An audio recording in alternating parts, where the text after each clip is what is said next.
So there's a revenue miss. That's why you're seeing the red on your screens for this after-hours session. So instead of posting $4.21 billion, which was as expected, we are seeing the company posting $4.19 billion. So you have a clear miss as far as that fourth quarter revenue number.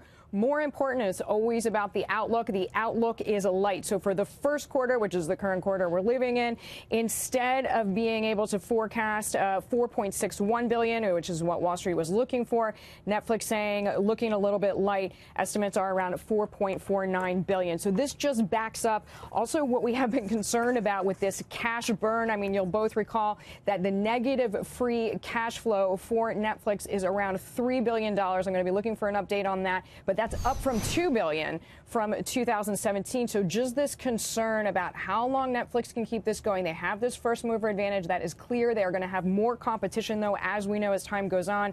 They already have competition from Amazon, but Disney streaming, Apple is going to build. Of course, Deirdre, they already have Hulu. Deirdre, I'm sorry to interrupt you. Sure. Can you say the guidance one more time? Sure. As far as the outlook, the revenue outlook for the first quarter, Wall Street was looking for $4.61 billion. Yeah.